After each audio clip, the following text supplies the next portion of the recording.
Hey everyone, Oh, this is Andreas Weigel with Dominique DeBay Collection. Thank you so much for joining us today, especially on a busy Monday. And with me is Jean-Michel with Ahipara, New Zealand, our New Zealand DMC. And yeah, he will take us on a little journey and also tell us what is new and what is going on in New Zealand. Take it away, cool. Jean-Michel. Thank you, Andreas. Okay, so I'll share screen now. Yes, please. Cool. Um, PowerPoint slideshow. Let's hope this is the right one. How's that looking? Yeah, perfect. Cool. Okay, well, welcome everyone to our update. We haven't spoken about New Zealand in general probably for a year now, so I thought I'd do an update. Um, I was also conscious that maybe there'll be people here who weren't here last time, so I've got a few important slides at the beginning, um, which are probably worth looking at. Okay, I think, oh, here we go. This is quite an important one, and it's the number one mistake people make when they look at New Zealand. We look tiny in the Pacific because the Pacific is so huge, and then next to Australia, which is huge. But if you look at this, we're not that tiny. The total land mass isn't huge, but because it's so thin, the time it takes to get from the top to the bottom, you can imagine just by looking at that over areas you're familiar with.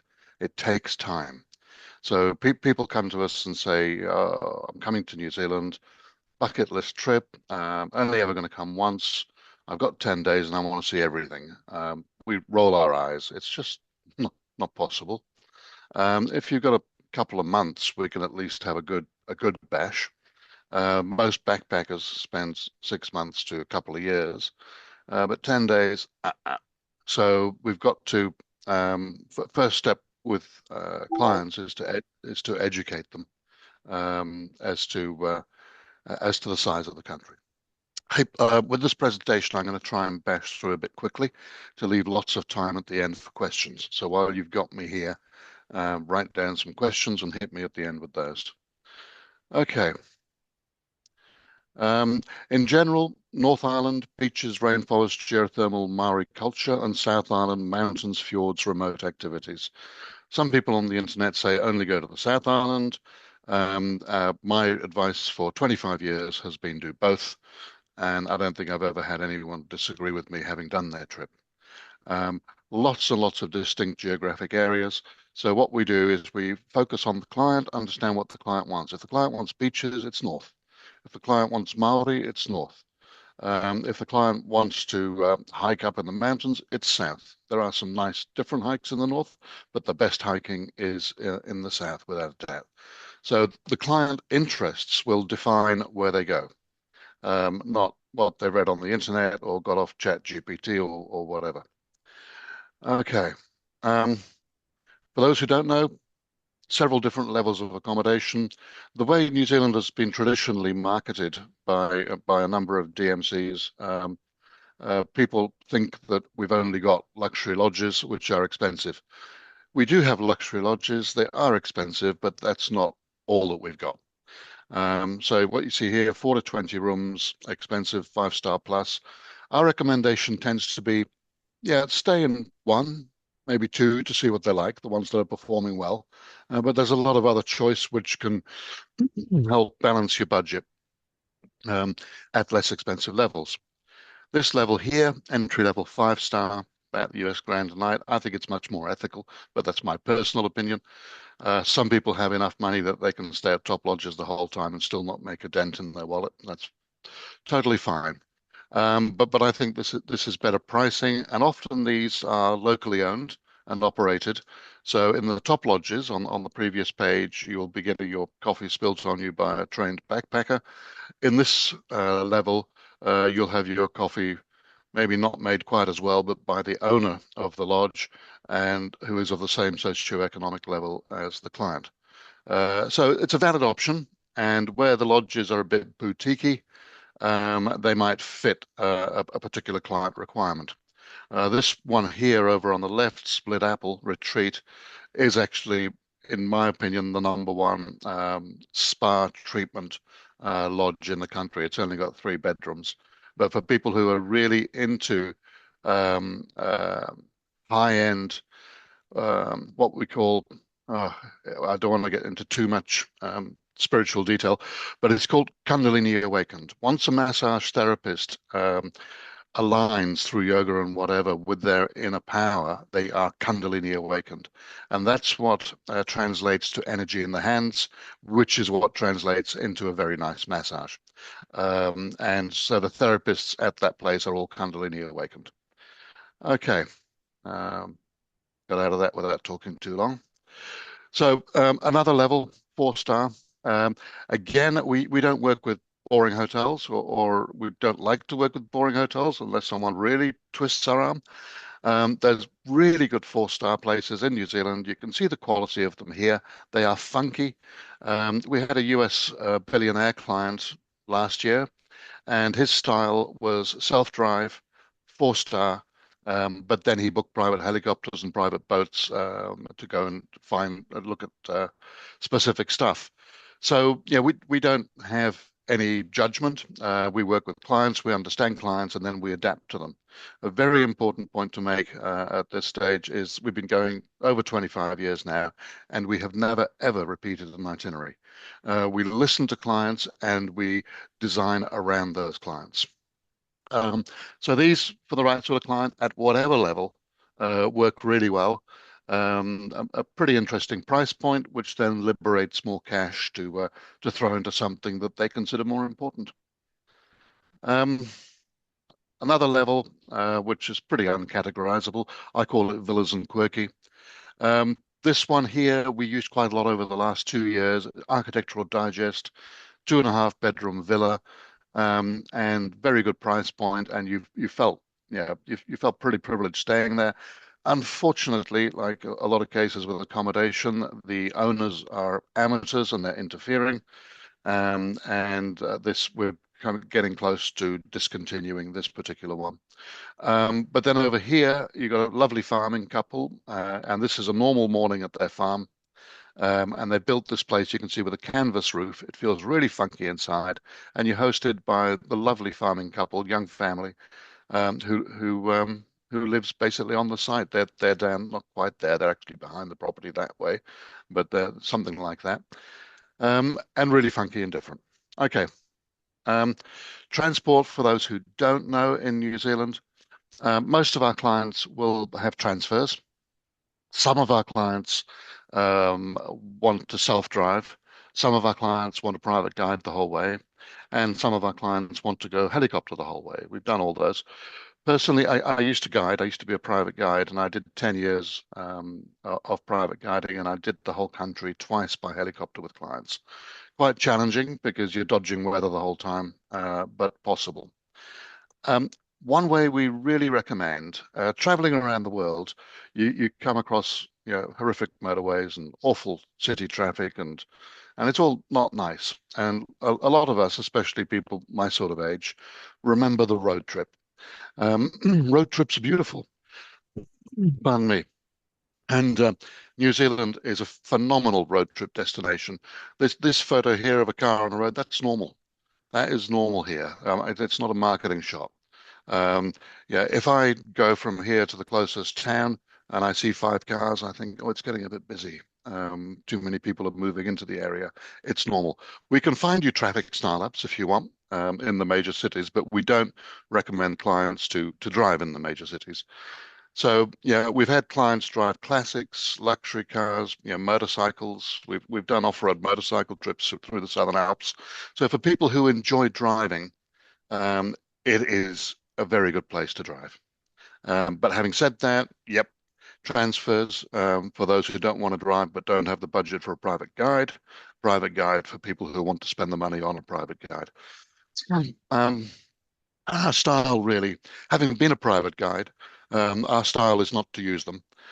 because they're expensive and they're not actually that necessary. So if someone has real difficulty coping with the world and needs an interface between them and the world, then yeah, private guide in there. But New Zealand's quite an easy place to get around. And our style is to go from area to area and meet subject matter experts. It could be a scientist in one area, a farmer in another area, a winemaker in another area. So the private guide isn't really helping with that, except in terms of logistics. And at $1,000 a day, that's quite expensive logistical support. So that's why we tend to say, yeah, self-drive is pretty good. We also, yeah, have pioneered a pretty something I'm quite proud of.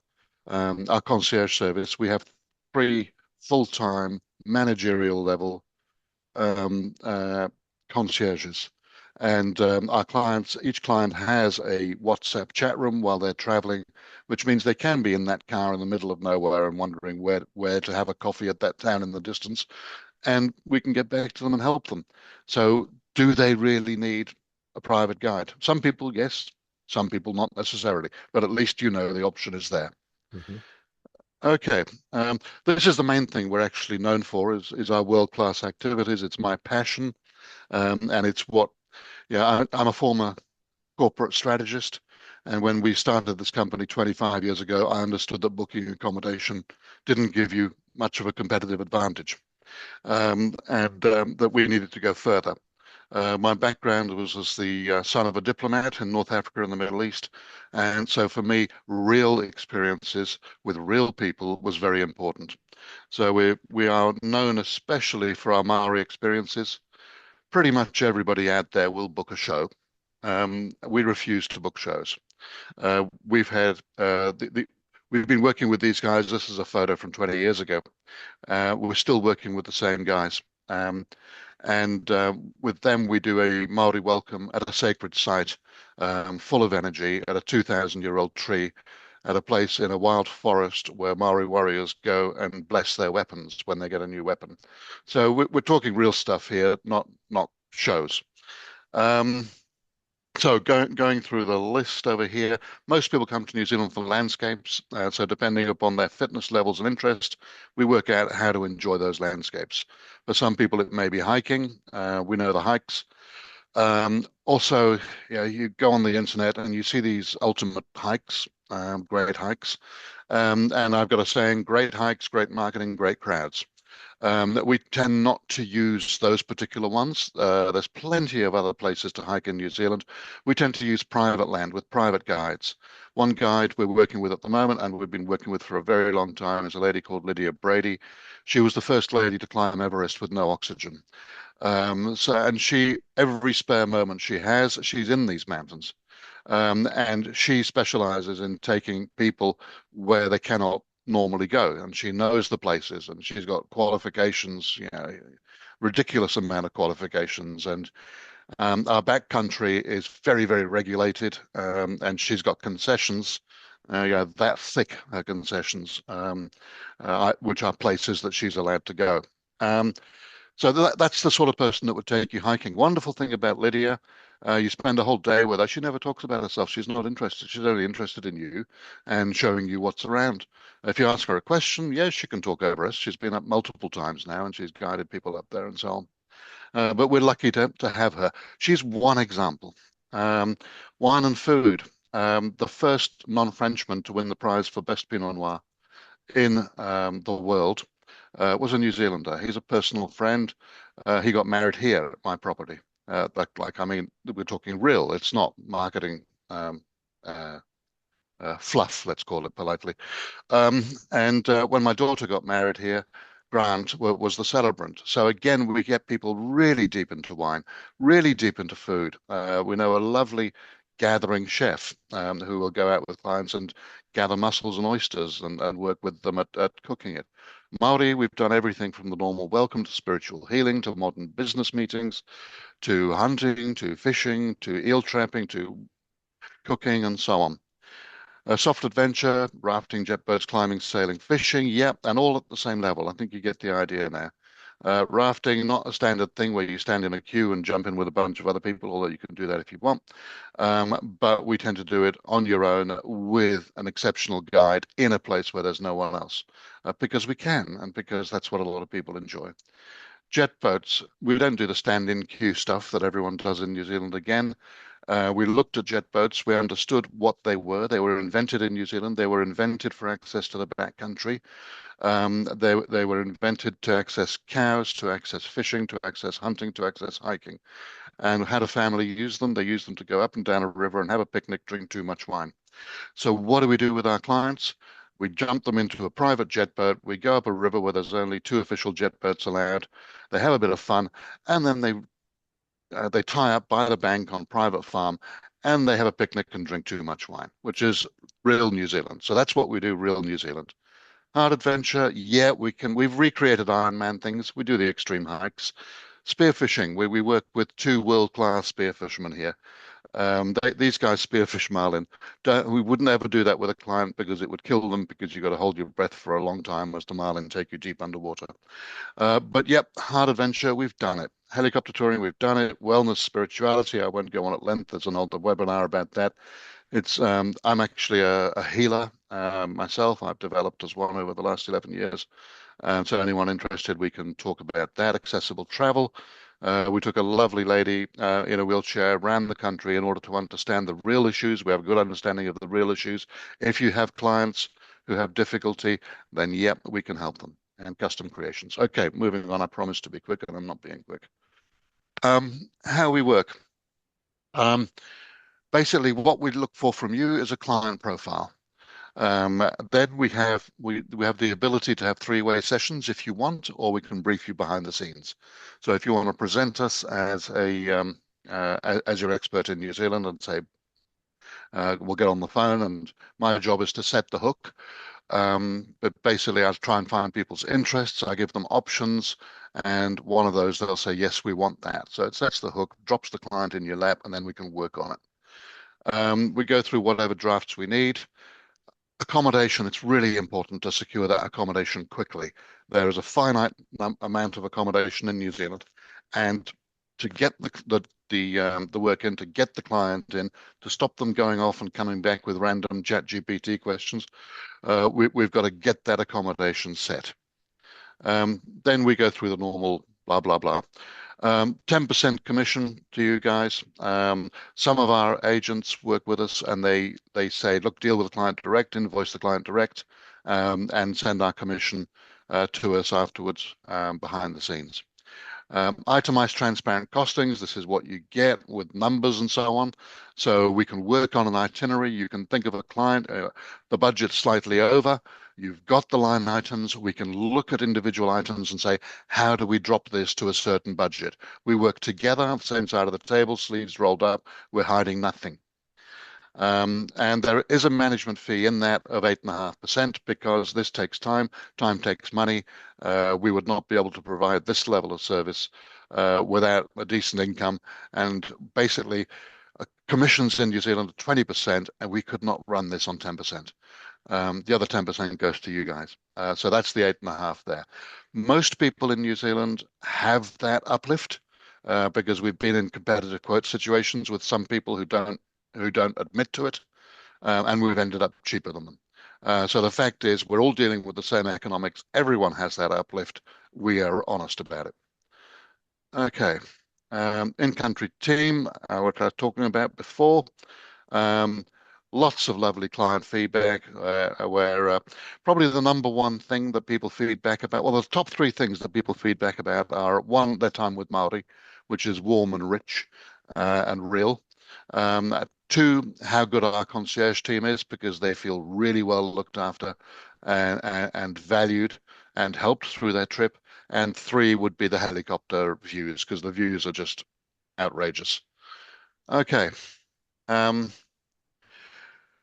I was asked by one agency to come up with something like this, how to elevate New Zealand requests. Now we've got a 15-minute video on our website, so that is a good idea to have a look at that. If you've actually listened to what I've said this time, you probably don't need to because it repeats a lot of what I've said. Um, and then please interview the clients so we can understand what appeals to them the most. And don't ask them, what do you want to see in New Zealand? Because they'll just repeat rubbish they've seen on the internet. Ask about what their interests, passions, bucket list ideas are. And if there is something very special they want to do in New Zealand, of course, let's hear it and make it happen. And then please don't come to us with an itinerary already agreed with the client. This ties our hands. So if you come to us with some ideas on a draft, brilliant. That's something that we can start working from.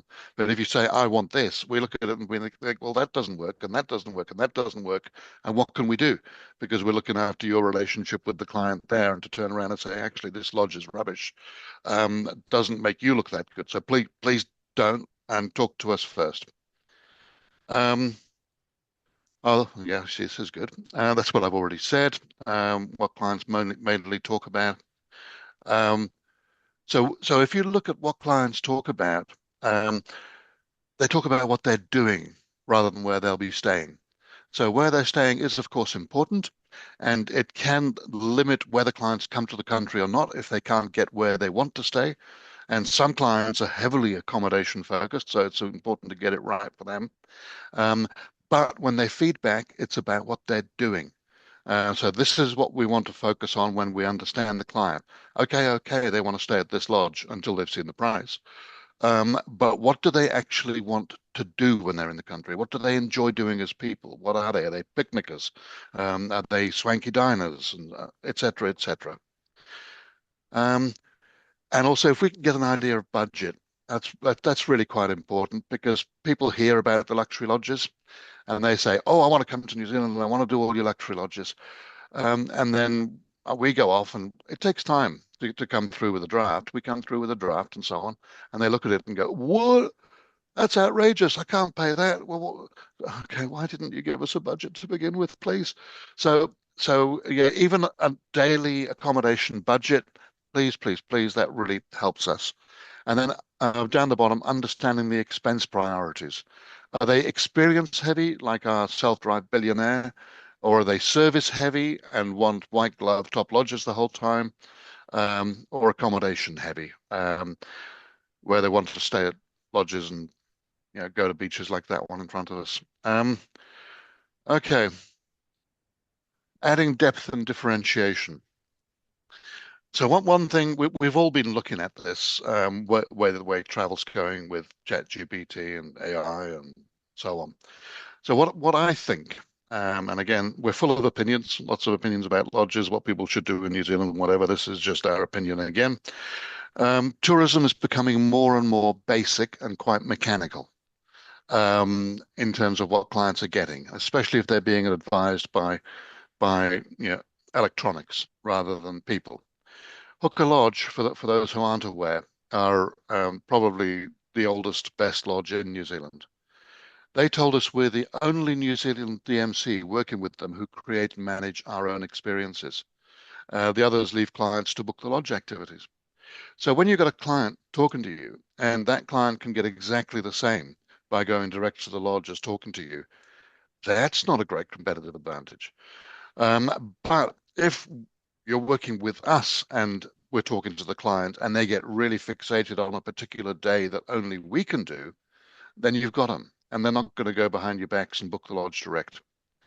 ChatGPT gives 75%, which is fine if you're on a budget and you don't care and you learn and ChatGPT learns and whatever.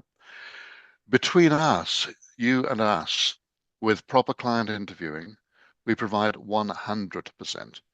Now that is in these days special.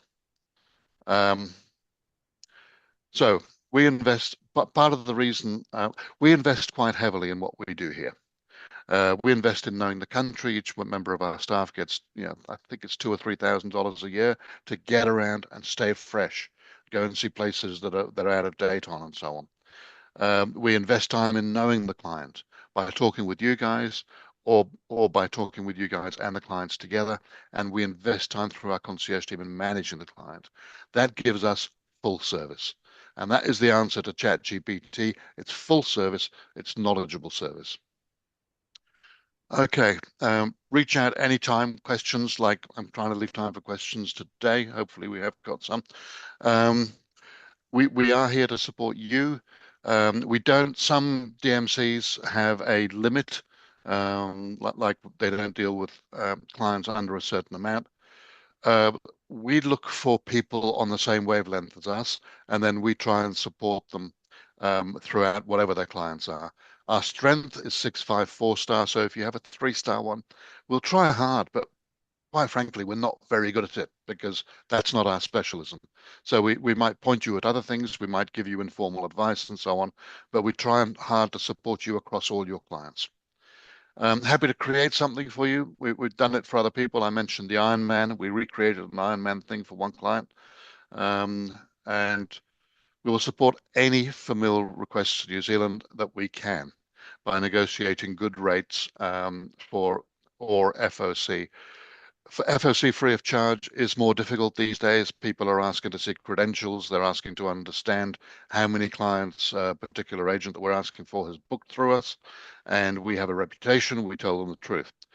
And so sometimes if you haven't done a lot with us, you will need to put more money in. If you've done a lot with us, you'll need to put less money in, basically. We've got an image library, but you can come back to me on that lot. We've got videos, webinars. You've got me. Josephine's our new marketing manager. She's also my eldest daughter. And I'm looking forward to handing over to the new generation in the next couple of years. Um, okay, this feedback from a client, I'm not going to bore you by going all the way through it because it basically underlines and supports what I've been saying so far, in that what we do is actually different. A lot of people have the same marketing out there, but what we do is actually, in reality, different. And we compete on quality, quality, quality is the thing to remember. If quality is not important, then maybe someone else is better, but quality is our thing. Um, so my ideas again, uh, future-proofing luxury tourism has to be full service all the way. That's the only way that we will compete with all these booking engines and chat GPTs and all the stuff that's going to come in the future, is by providing full service, all the way through, true understanding of the client, true understanding of the destination, and top grade management. It's not that complicated. Um, and then truly original experiences. And that's what we've spent a lot of time creating, truly original experiences. Some of our guys only work with clients 5 times a year. They are fresh. They're not working in tourism. They're not hackneyed old guides. And that's why they keep getting remarked upon in client feedback. Today's outlook, um, yeah, very, very busy, New Zealand. We've seen 20 to 30% growth every year since COVID. But that is us. And I think it's because for the first time we've actually started marketing. We spent 20 years not marketing, which isn't very clever. And we've spent the last 5 years getting our marketing act together. So it's getting busy. This is the top peak ridiculous period. December the 20th to January 15th. The whole world wants to be here. At the same time, you could sell every lodge room probably 20 times at that time. So if a client comes to you, 4 months out and says, I'm a very important person and I want to go to New Zealand for Christmas, it may just not be possible. They may have to wait another year. Um, there is an opening for late bookings in September because people do hold rooms, and then up comes the cancellation policy, and they have to pay, and they think actually we're not going. So suddenly in September, the lodge market becomes like a furious financial trading futures market, and suddenly we get contacted by a lodge saying, "Oh, we've got a one room opening on this day, and we've got this on that day, we've got that on that day," and then we get an agent contacting us and say, "I've got a client who wants to come," and we think, "Oh hell, how can we make this work?" And then we manage to get all these days together and hold them and use all our influence. Please, can we hold these 48 hours? Okay, thank you, thank you, thank you. And we send these back to the agent, and the agent said, "Well, the client's on holiday. I'll get back to you in a week." Well, So of course they've gone. Those rooms have gone because people have to understand. Maybe they hear it from everybody. You need to book quickly. We actually mean it. You need to book quickly, or they're gone. So, so if you guys get requests for New Zealand in between now and Christmas, yes, we can look at them, but the client needs to be prepared to act quickly. Otherwise, there's no point. No point in starting. Um, so if clients are fixated on what I call obvious luxury lodges, the ones that are well marketed, availability does become a challenge. If they say, I must go to Cape Kidnappers and Hooker and I must go to here, well, that's pretty easy. We just look at availability and say maybe next year. So if they show flexibility, then a lot of things become possible. Um, okay, so room availability, ability to make decisions quickly. If a client delays or nitpicks a redesign, oh, I'm not really sure about the picnic. Don't care about the picnic. We can organize a picnic anytime. Just agree on the accommodation, and that gets us into a real itinerary, and then we can organize as many picnics as you want. So I think I've made my frustration clear enough. So we'll move on from that. Yeah, don't believe everything Google, AI, whatever says. So there's a top-rated lodge here, which is still recommended by Tourism New Zealand, which is still recommended through all the press and whatever. They do some marketing. They get listed in various things. They went through 17 managers in 19 years when we stopped using them 10 years ago. They've got an owner who has got some serious psychological issues. Um, if we are aware from the inside that the manager sometimes does not have the money on the day to pay for staff to make the beds. So he has to call in friends to make the beds. This is at a top luxury lodge, which is recommended and booked by overseas agents who don't actually know this. And certainly ChatGPT doesn't know it because no one publicizes that sort of thing. Okay, another one which looks beautiful, and people say that looks beautiful. I want to stay there. You get put into a remote villa, and you need 2 hours' notice to get out. So you can imagine your client's been working like an idiot all year long, and they've got some time.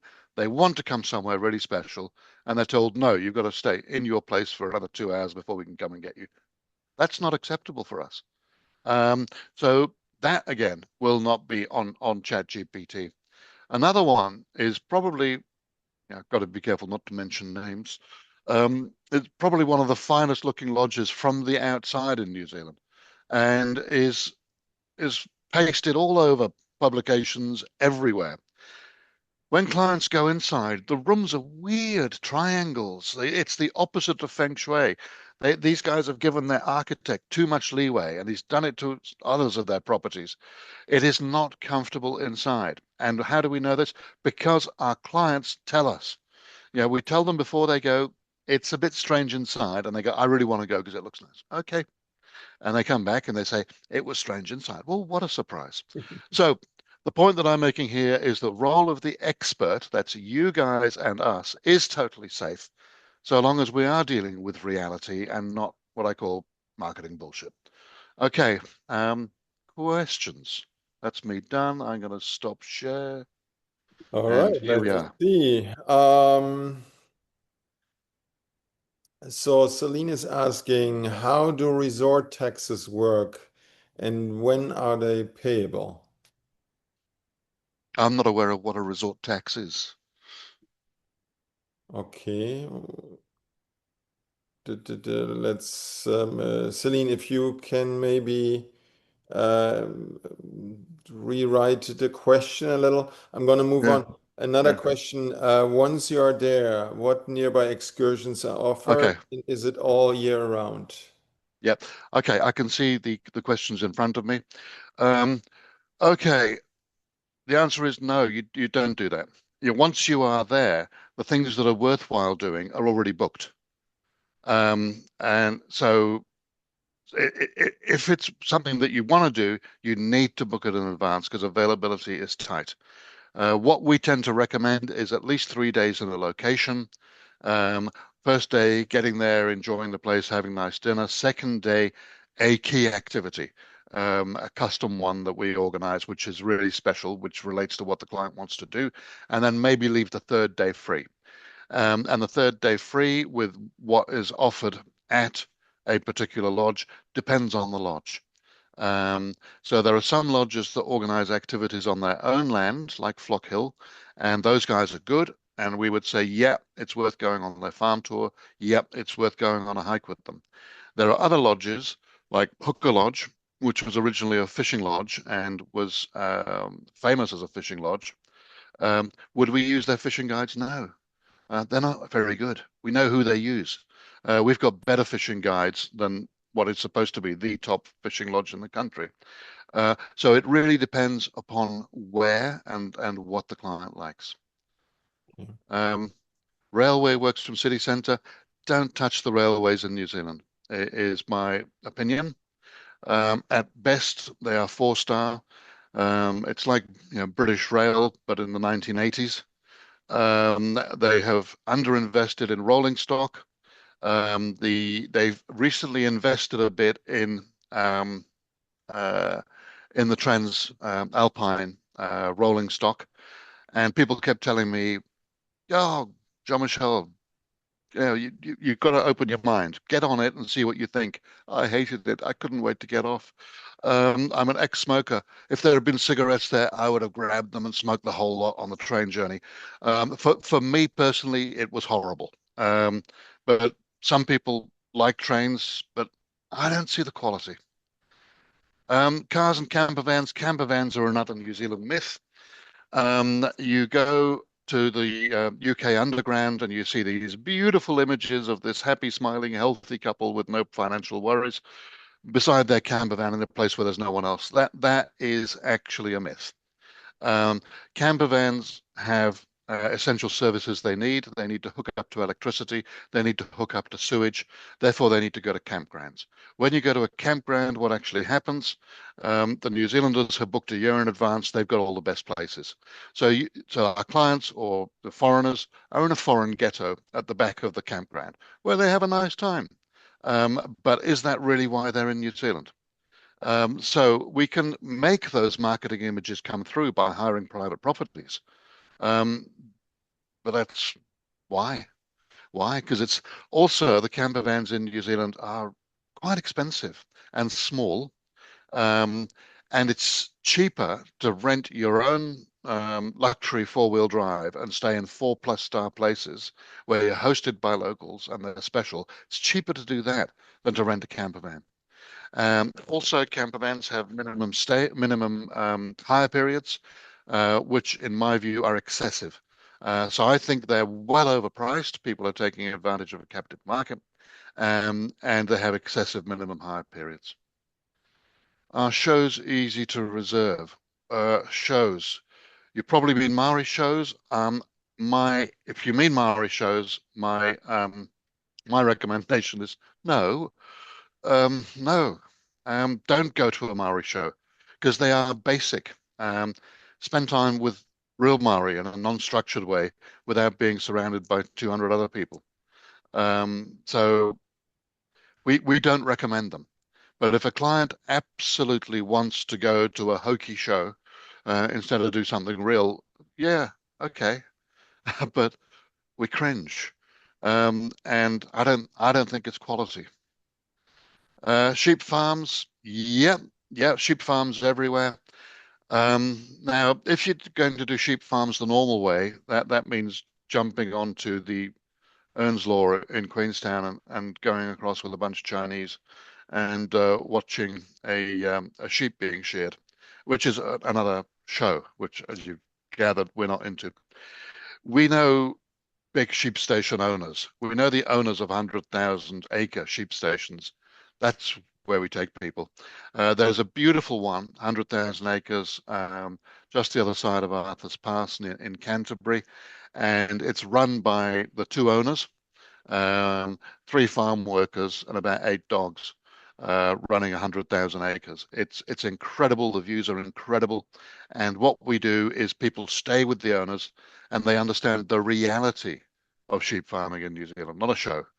And spend time with the owners who are probably wealthier than the clients, um, and understand their lives. Now that for me is authentic and that is quality. Um, we've got another one in over towards Queenstown, but I won't go into that.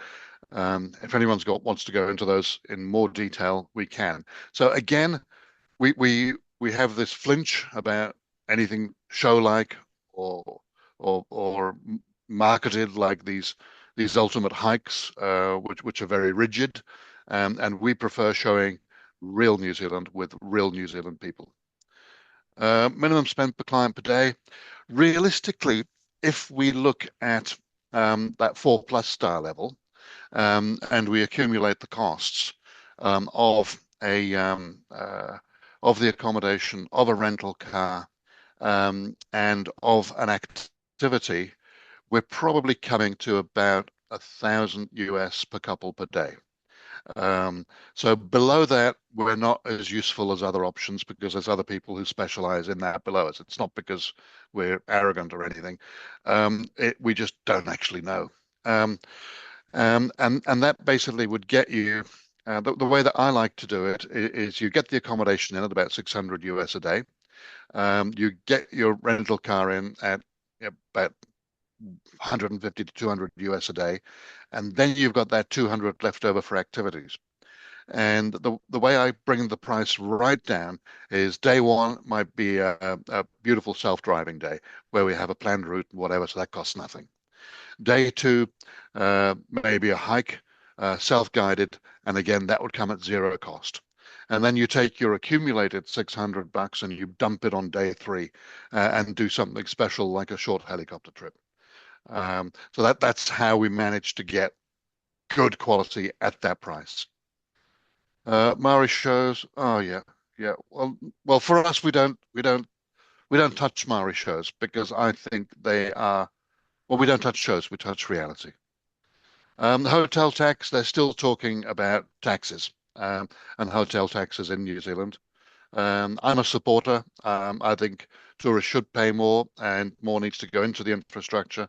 But we do have a tourist tax as well, which is paid on arrival, and I consider that a good thing. Unfortunately, the government grabs it and they don't spend it all on tourism.